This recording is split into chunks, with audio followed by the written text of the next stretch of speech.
नमस्कार काका, जेव्हा आम्ही आलो होतो तुमच्या गावामध्ये मार्गदर्शन केलं, माहिती दिल्यानंतर आरसे मारी संजीवनीच्या संपूर्ण प्रोडक्टचं तुम्हाला प्रवचन दिलं, मार्गदर्शन दिल्यानंतर तुम्हाला डेमो वगैरे करून दाखवला, लाईव्ह डेमो करून दाखवला मातीचा तुमच्या.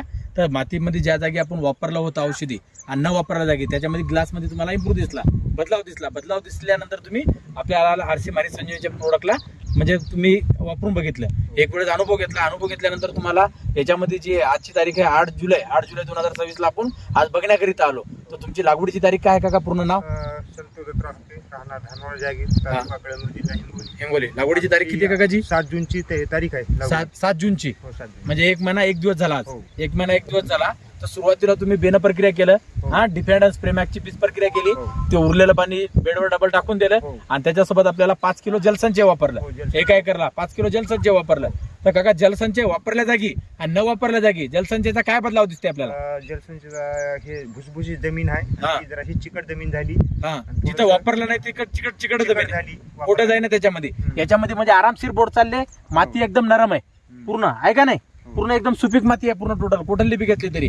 त्या मातीमध्ये या मातीमध्ये फरक आहे का नाही? ऑलरेडी रानामध्ये बी फरक आहे का नाही? रान ते हलकं आहे का हे भारीच आहे? कोणतं रान आहे? ते भारीच आहे, हे हलका आहे. हा, हे हलकं रान आहे, ते भारीच आहे. तरी काय बदलाव दिसते मग दोन्ही हळदीमध्ये आता आपल्याला? पाणी रुंद आहे, हिरवगार पान आहे, थोडंसं पिवळं पान आहे. ते पिवळं आहे, हे सारखं पाणी निघलेलं आहे आणि उगवण शक्ती अजून पण चालूच आहे. म्हणजे औषधीचा हे परिणाम आहे की जे बाद व्हायले आपल्याला वाढायला बाद व्हायली, बाद होईना म्हणजे एक सारखं कोंब निघणं चालू आहे. हे आज पण निघाले, 1 महिन्याच्या नंतर बी राहिलेली पण हळदीचं कोंब निघाले. म्हणजे बुरशीचा पण अटॅक वाटा ना, बुरशीजन्य रोगाचा पण काही अटॅक वाटायला का? कुठल्याच प्रकारचं नाही. आणि विशेष म्हणजे तणनाशक मारू नका म्हटलं तरी तणनाशक मारला आपण, आहे का नाही? मारलं तरी काही साईड इफेक्ट नाही आपल्या याच्यामध्ये प्रोडक्टवर, आहे का नाही? याच्यावर का अर्धा एकर 1 एकर आपल्या प्रत्येक शेतकऱ्यांना अनुभव घ्यायला पाहिजेत का नाही घ्यायला पाहिजे? अनुभव घेतल्यात त्याचा फायदा होणार आहे. उत्पन्न 2 पैसे प्रत्येकाचं वाढणारच आहे. म्हणजे अनुभव घेतल्याशिवाय अनुभव येणार नाही. आता तुम्हीच अनुभव जर घेतला नसता, अनुभव घेतला आपल्याला दिसला असता का दोघांमध्ये परिवर्तन? 1 एकर ही केली, 1 एकर ती केली. तर दोघांमध्ये आज डिफरन्स दिसला असता का आपल्याला? निघण्याच्या सुरुवातीला डिफरन्स आहे. निघण्यामध्ये उगवण शक्तीपासूनच डिफरन्स दाखवते, आहे का नाही? पूरा नाम अपना है?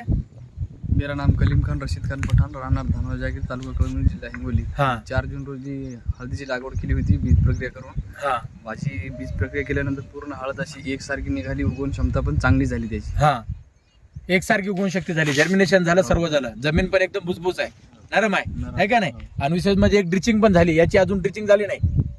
एक ड्रिचिंग करायची सांगितली होती हरी संजीवनी स्टेज नंबर 1 ची, यांची झाली नाही, तुमची झाली. तर ड्रिचिंगचा काय इम्प्रूव्ह वाटतं तुम्हाला? काय बदलाव वाटतं? ड्रिचिंग मध्ये पानाची रुंदी वाढली आणि पान हिरवेगार झाले. पान हिरवेगार झाले, रुंदी वाढली, जाडी वाढली, आहे का नाही? फुटोसन प्रक्रिया चांगली व्हायली, आहे का नाही? चला, धन्यवाद, थँक्यू.